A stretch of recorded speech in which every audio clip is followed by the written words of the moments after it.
오늘은 맥주 감사 주일입니다. 우리의 삶 속에서 이 감사라는 것이 얼마나 또 필요하고 또 얼마나 중요한지를 모르시는 분은 아마 없으실 겁니다. 또 감사하는 우리의 삶이 또 얼마나 축복된 삶으로 나아가게 되는지 이건 역시 우리가 모르지 않습니다.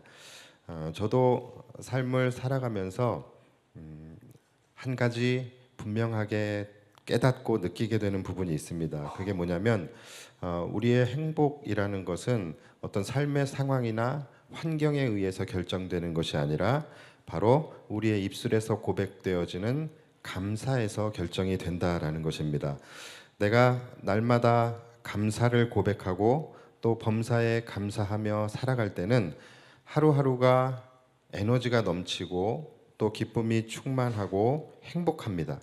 삶의 고난을 만나도 그 고난 가운데 저의 입술에서 감사가 고백되어질 때는 낙심하거나 또는 절망하지 않게 되고 그 고난을 이길 수 있는 에너지가 생기게 됩니다. 또다시 일어날 수 있는 용기와 힘이 생기는 것이죠. 또 그것뿐만이 아니라 누군가를 미워하는 마음이 생길 때에도 감사가 고백될 때에는 그 사람에 대한 용서와 사랑의 마음이 생깁니다. 기쁜 일이 있을 때에도 그것에 감사가 더해질 때 그때에는 기쁨이 2배, 3배가 되더라는 것이죠. 그래서 이 감사라는 것은 굉장히 신기합니다. 마치 어떤 에너지를 일으키는 묘약과 같다라는 생각이 들어요. 그래서 고난 속에서도 그곳에 감사가 부어지게 되면 이 고난과 감사가 만나서 화학작용을 일으켜서 고난을 이길 수 있는 에너지를 발생시키게 되는 것이죠. 또 미움이라는 마음에 감사가 들어가게 되면 또 화학적인 반응을 일으켜서 용서와 사랑이라는 에너지를 분출하게 됩니다. 또 기쁨이 감사와 만나게 되면 환희라는 에너지를 발생시키게 됩니다. 그러니까 이 감사라는 것이 여러분 굉장히 엄청난 에너지를 가지고 있는 거예요.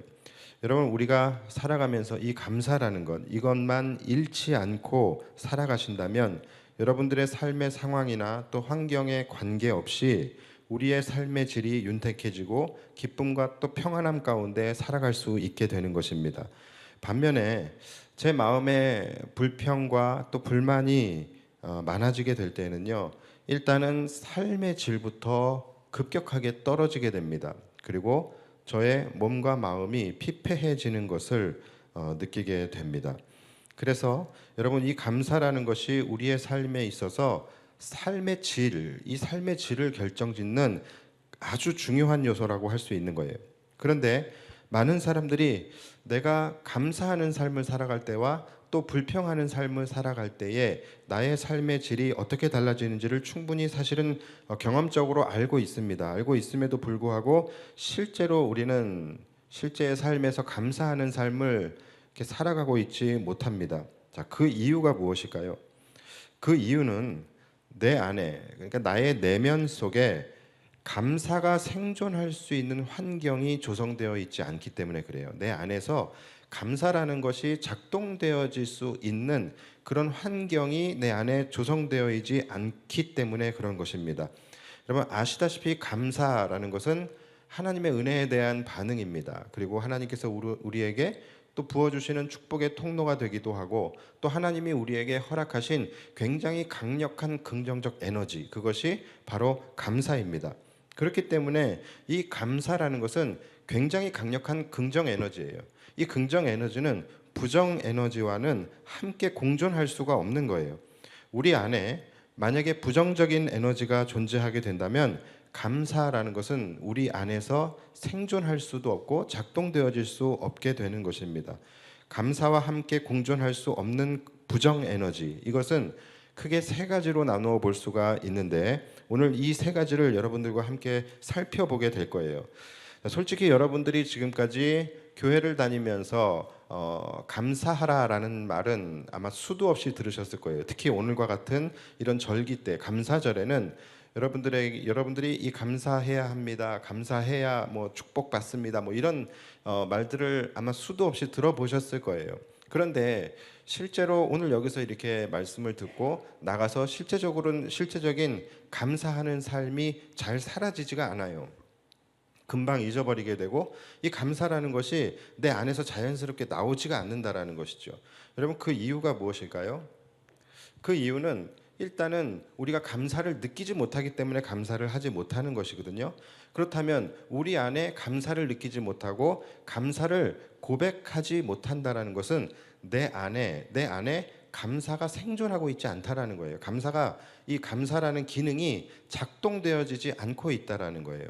그래서 우리는 무작정 그냥 우리 감사하십시다, 감사하세요 라고 이렇게 요구하기보다는 내 안에서 실제적으로 이 감사라는 것이 왜 작동되어지지 않는지에 대한 문제를 우리가 파악을 하고 그 부분을 제거하는 것이 무엇보다도 필요하다라는 거예요. 그래서 우리가 우리 안에 감사를 하지 못하게 하는 이 부정적 에너지가 어떤 것들이 있는지 그 부분들을 여러분들과 함께 좀 살펴볼 텐데, 여러분들도 함께 자기 자신을 돌아보시면서 내가 감사가 넘쳐나는 축복된 삶을 살아가기 위해서 내 안에 어떠한 부분들이 제하여져야 할 것인가, 어떠한 부분들을 내가 버려야 할 것인가, 이러한 부분들을 여러분들이 함께 생각해 보셨으면 좋겠습니다. 자, 세 가지입니다. 그런데 이 세 가지의 부정적 에너지들, 이 부정적 에너지들이 만약에 내 안에 존재하고 있다라면 여러분들은 아마 이미도 감사하지 못하며 사는 사람일 것이고 앞으로도 그럴 확률이 굉장히 높습니다. 그래서 여러분 오늘 이 말씀을 좀 잘 들어주셨으면 좋겠습니다. 자, 먼저 첫 번째 우리 안에 감사가 생존하지 못하게 하는 부정적 에너지는 바로 욕심입니다. 이런 말이 있어요. 하나님은 전능하신 분이죠. 근데 하나님은 전능하신 분이시지만 그 전능하신 하나님이 할 수 없는 한 가지가 있다라고 합니다. 그것이 뭐냐면 바로 사람의 욕심을 채우는 것이다라고 해요. 자, 근데 그런 것 같아요. 자, 이렇게 사람의 욕심이라는 것은 너무 높아서 무엇으로도 채울 수 없고 심지어 하나님조차 채우실 수 없을 만큼 인간의 욕심이라는 것은 한도 끝도 없는 것 같습니다. 조선시대에 유관이라는 사람이 있습니다. 제가 언젠가 한번 이야기한 것 같기도 한데요. 자, 이 유관이라는 사람이 누구냐면 바로 세종대왕 때 우의정을 지냈던 분이에요. 자, 그런데 이 사람이 굉장히 욕심이 없고 청빈한 그런 사람이었어요. 얼마나 그가 청빈한 생활을 했던지 우의정이 되기 전까지만 해도 그는 변변한 자기 집조차 하나도 가지고 있지 못했다고 해요. 그래서 그의 집은 저 동대문 밖에 울타리도 없고 대문도 없는 이제 그런 초가집에서 변변하지 못한 그런 삶을 살고 있었다고 합니다. 그런데 그런 집마저도 제때 지붕을 덮지 못해가지고 군데군데 하늘이 보일 만큼 구멍이 뚫어져 있었다라고 해요. 그래서 비가 오면은 이제 물이 이제 집 안으로 방 안으로 이제 쏟아지게 되는 것이죠. 자, 그런데 그러함에도 불구하고 이 유관이라는 사람은 조금도 불평하는 일이 없이 매사에 감사했다라고 합니다. 장마철이 되면, 요즘같이 장마철이 되면 매일같이 비가 내리지 않습니까? 이렇게 매일같이 비가 내리는 날은 이 유관이라는 사람이 그 아내와 더불어서 계속해서 비를 피해 다니면서 이제 옮겨 다닌 거예요. 잠을 잘 때도 비가 내리지 않는 곳을 찾아가지고서 꾸부정거리고 자고, 그리고 비가 너무 많이 막 심하게 이제 내리칠 때는 어떻게 방법이 없으니까는 이제 우산을 펴고 아내와 쪼그리고 앉아가지고서 서로 마주 보면서 그렇게 비를 피했다라고 합니다. 참 처량하죠. 이 자신의 처지가 너무 처량하고 기가 막혀서 아내가 화가 난 거예요. 자, 그런데 이 화가 난 아내를 바라보면서 이 유관이라는 분이 이렇게 이야기를 했다라고 합니다. 여보, 그래도 우리는 우산이 있지 않소. 그래도 우리는 우산이 있으니 이와 같이 심한 비를 피할 수 있는 것이 아니겠소? 나는 참 감사하오. 허허허. 이렇게 얘기를 했다라고 해요. 자, 여러분들은 이 이야기를 들으면서 어떤 생각이 드십니까? 참으로 감동적이고 감사하죠. 이 사람이 내 남편이 아니라는 게 감사하죠.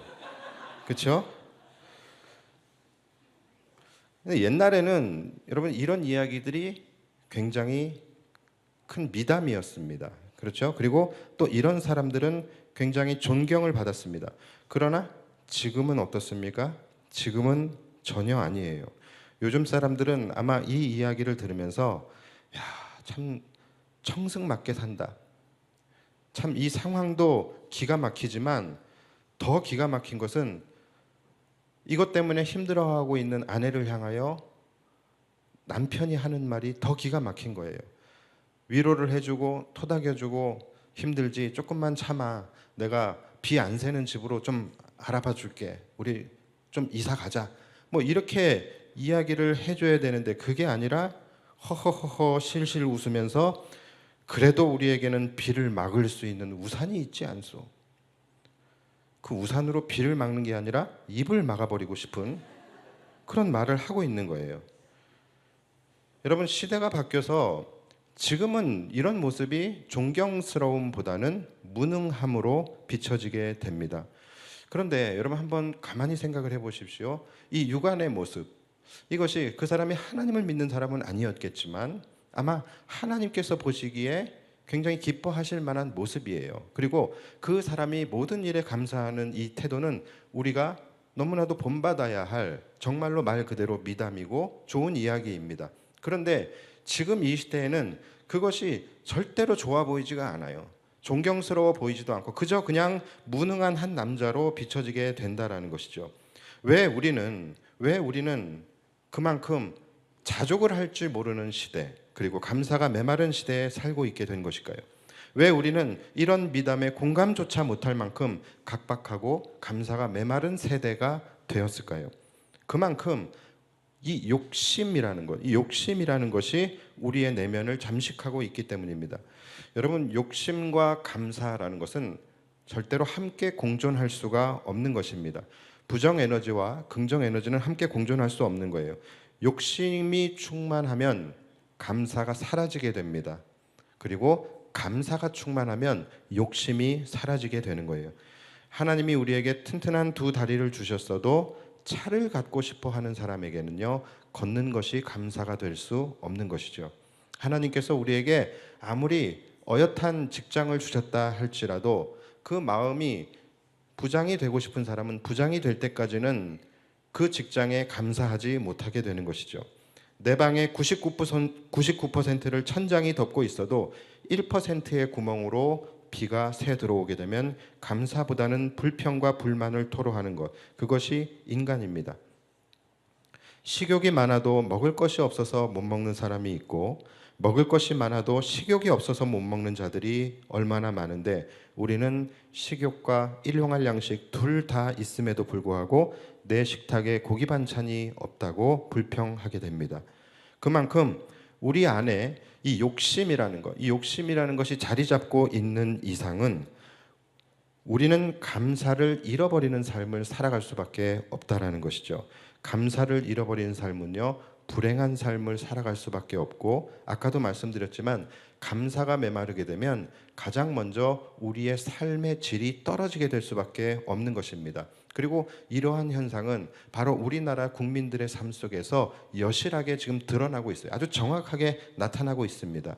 여러분, 우리나라가 지금요, 우리나라 그래도 잘 사는 나라 아닙니까? 그런데 한국인 전체의 절반 정도인 46%가 스스로를 빈곤층이라고 인식을 하며 살고 있다고 합니다.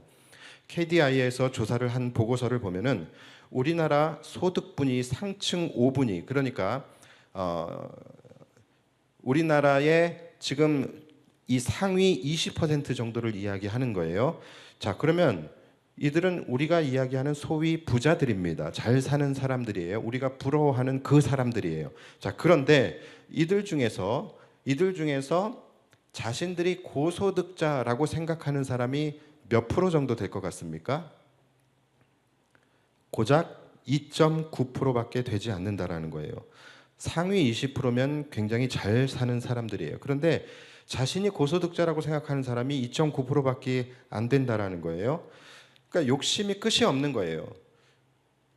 심지어 월 수입이 700만 원이 넘는 사람들 중에서, 여러분, 월 수입이 700만 원이 넘으면 그래도 잘 사는 거죠. 그렇죠? 여러분들은 월 7천씩 버니까 잘 모르실 텐데 월 700 이상 벌면은 그래도 잘 사는 것입니다. 자, 그런데 이 사람들 중에서 오직 11.3%만이 자신이 고소득층이라고 생각을 하고 76.4%가 자신이 중산층이라고 생각을 합니다. 그리고 심지어 12.2%가 자신은 하층, 빈곤층, 저소득층이라고 생각을 한다 그래요.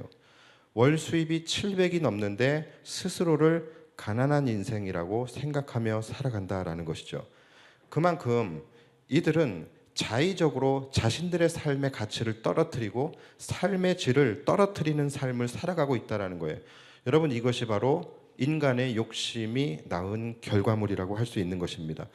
80년대까지만 해도 자신이 중산층이라고 생각하는 국민들이 국민의 70% 정도가 되었어요.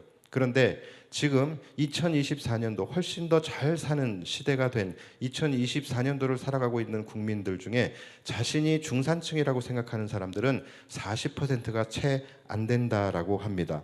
자, 그렇다면 여러분 80년대보다 지금이 못 삽니까? 아니지요. 오히려 80년대에 비해 비교할 수 없을 정도로 우리는 잘 살고 있습니다. 그런데 더 많은 것을 누리고 있으면서 더 좋은 것을 먹고 입고 정말로 세계에서 손꼽히는 부자 나라가 되었음에도 불구하고 정작 이 나라의 절반은 스스로를 가난하다 여기고 스스로를 빈곤층이라고 여기며 스스로 자신들의 삶의 그레이드를 낮추고 자신들의 삶의 질을 떨어뜨리며 스스로 행복하지 않게 살고 있다는 것이 이 대한민국의 지금 현실인 거예요. 그래서 여러분 지금 대한민국의 행복지수가 전 세계에서 57위입니다. 57위라 그러니까 여러분들 잘 감이 안 오실 텐데 우즈베키스탄과 몽골 이런 나라와 지금 비슷한 상황이라는 거예요. 여러분, 우리는 이것을 지금 심각하게 바라볼 수 있어야 됩니다. 대한민국은 지금 심각한 영적 질병을 앓고 있는 상황인 거예요. 이 모든 것들이 어디서부터 비롯된 것입니까? 바로 대한민국 사람들 안에 있는 채워지지 않는 욕심 때문인 거예요. 이렇게 욕심이 나를 사로잡고 있으면 우리는 결코 하나님이 우리에게 주신 상황에 대하여 자족하며 살아갈 수 없는 것이고 더 나아가서 감사하는 삶을 살아갈 수 없게 되는 것입니다. 여러분, 우리의 삶에 얼마나 많은 하나님의 은혜들이 임하고 있습니까? 우리가 숨을 쉬며 살아가는 모든 것들, 이 모든 것들이 다 하나님의 은혜이고 감사할 일인데 우리 안에 이 채워지지 않는 욕심들, 이 욕심들이 하나님의 은혜를 다 불만과 불평으로 바꾸어 놓게 되는 것입니다. 여러분 기억하십시오. 이 욕심이라는 것은 굉장히 심각한 부정 에너지입니다. 그래서 은혜가 욕심을 만나게 되면 이 욕심이 그 은혜를 불평과 불만으로 바꾸어 놓게 된다라는 거예요. 하나님이 우리에게 얼마나 많은 은혜를 주셨다 할지라도 우리 안에 욕심이 존재하고 있는 한 하나님이 우리에게 주신 그 은혜마저도 다 불평과 불만으로 바뀌어지게 된다는 것을 여러분 우리 기억해야 합니다. 자, 그리고 우리를 감사치 못하게 하는 두 번째 부정적 에너지가 뭐냐면 바로 비교의식입니다.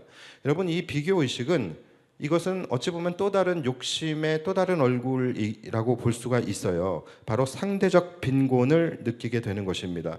여러분, 우리가 살면서 절대로 하지 말아야 할 것이 무엇이냐면 바로 비교입니다. 비교하게 되면 반드시 둘 중에 하나로 가게 되어져 있습니다. 상대방과 자신을 끊임없이 비교하면서 우월감에 빠지든지 아니면 박탈감과 자기 비하에 빠져버리게 됩니다. 남과 비교하면서 내가 더 나아요? 내가 더 나으면 감사하게 될 것 같지요. 그런데 여러분 그렇지 않습니다. 우월감에 빠지게 됩니다. 바로 바리새인과 같이 되는 거예요. 여러분 바리새인들이 어떻게 기도했는지 잘 아시죠? 바리새인들은 모든 사람과 자신을 비교하면서 하나님 저 토색하는 자들과 같지 아니함을 감사합니다. 하나님 저 간음하는 자와 같지 아니함을 감사드립니다. 하나님 저 세리와 같지 아니함을 감사하나이다. 여러분 이것이 정말로 감사로 보이십니까? 아니면 교만과 우월감으로 보이십니까?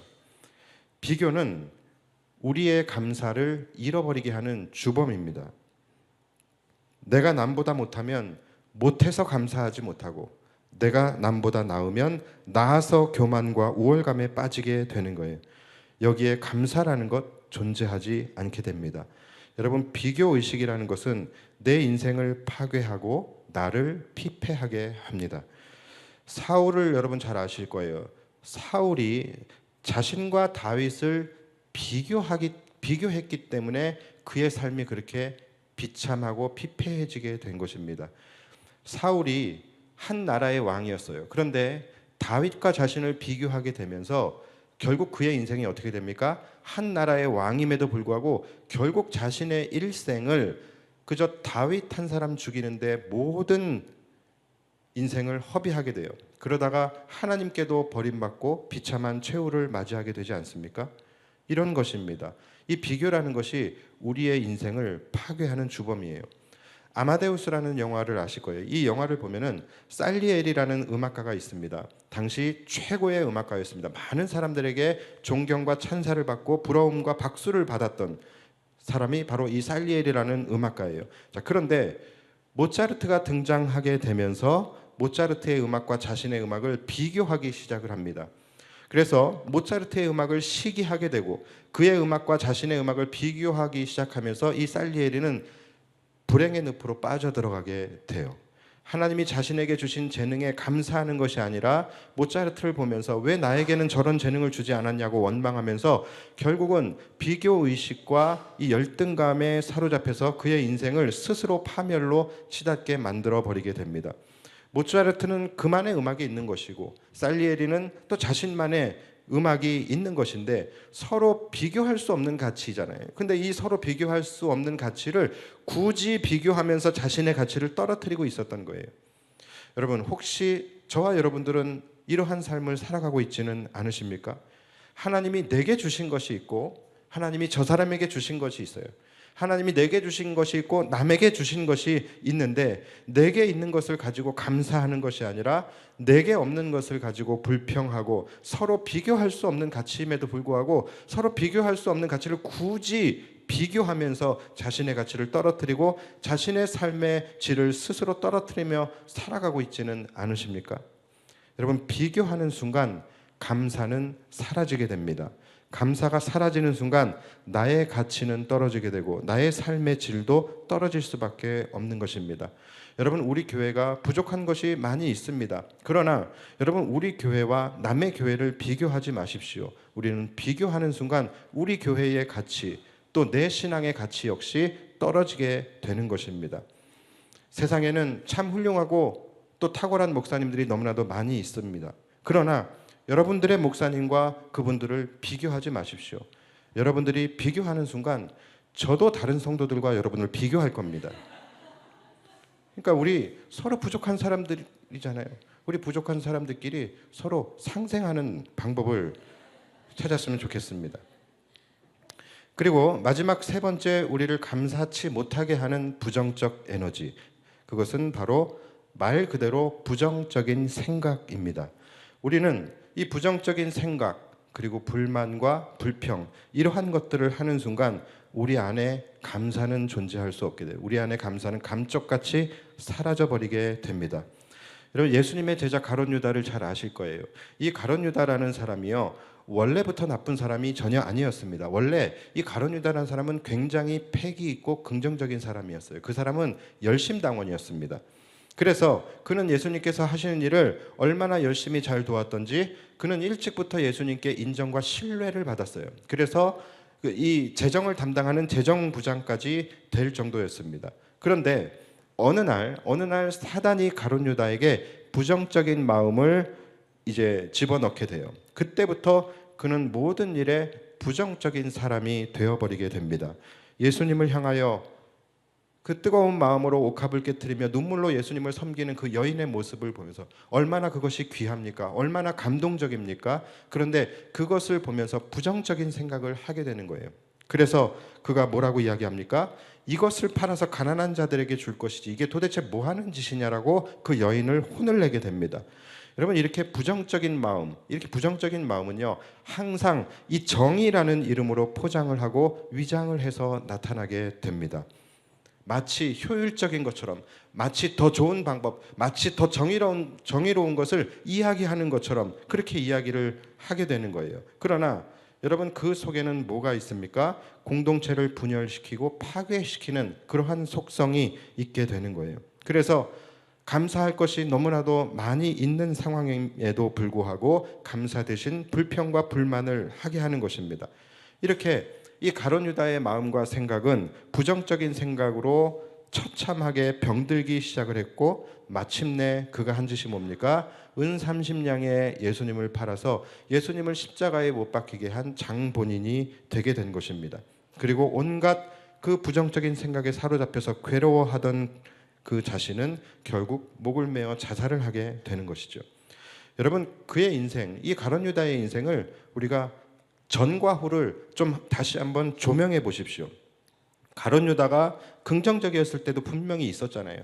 그러면 이 가룟 유다가 긍정적이었을 때 그의 삶은 어떠했는지, 그 생활이 날마다 성장하고 능력 있고 기쁨이 충만하고 행복했습니다. 그러나 그의 마음이 부정적으로 바뀌어지게 되면서, 부정적인 마음에 사로잡히게 되면서부터 가룟 유다의 인생은, 그의 삶의 질은 완전히 떨어져 버리게 됩니다. 그래서 불안하고 초조하고 우울감에 사로잡혀 있다가 스스로 목숨을 끊어버리는 비참한 상황까지 가버리게 된 것입니다. 여러분, 우리 안에 이 부정적인 마음은 여러분들이 반드시 제거해야 합니다. 이것은 여러분들의 인생을 파괴하는 주범이에요. 그래서 혹시라도 여러분 안에 기본적으로 이 부정적인 마음이 탑재되어져 있는 사람들이 있습니다. 투더리 스머프 같은 사람들이 있습니다. 뭐든지 다 그냥 불만이고 불평이고 이렇게 하는 사람들이 있어요. 근데 그 사람이 어쩔 수 없어요. 기본적으로 그런 마음이 탑재되어 있는데, 여러분 그거 버리셔야 합니다. 그거 버리셔야지 내 인생이 행복한 인생이 될 수 있는 거예요. 제가 어떤 부정적인 통계 자료를 보고서 경악을 금치 못했어요. 지난 5월에 가정의 달이라고 해서 여성가족부에서 가족 실태 조사를 한 자료인데, 질문이 이거였습니다. 내가 다시 태어나면 지금의 남편과 결혼하겠느냐? 자, 이 질문에 응답자의 4분의 3이 안 한다라고 대답을 했어요. 여러분들은 어떠십니까? 대답을 못 하시겠죠? 저는 묻지를 못하겠어요. 무서워서. 아니, 이렇게 부정적인 사람들이 있습니까? 제가 그분들에게 말씀드리고 싶어요. 사람은 절대 다시 태어날 일이 없습니다. 어차피 다시 태어나지 못하는데 이왕이면 좀 좋게 이야기해 주지. 죽으면 심판만 있어요. 다시 태어날 일이 없습니다. 그러니까 여성가족부도 마음에 안 들어요. 아니, 사람이 다시 태어날 일이 없는데 왜 일어나지도 않을 조사를 해가지고서 서로 기분 나쁘게 합니까? 여러분, 지금의 아내, 지금의 남편에게 감사하시기 바랍니다. 이것이 그러니까 부정 에너지의 집합체인 거예요. 이 대답이 왜 나왔겠습니까? 마음 가운데 욕심, 비교 의식, 부정적인 마음.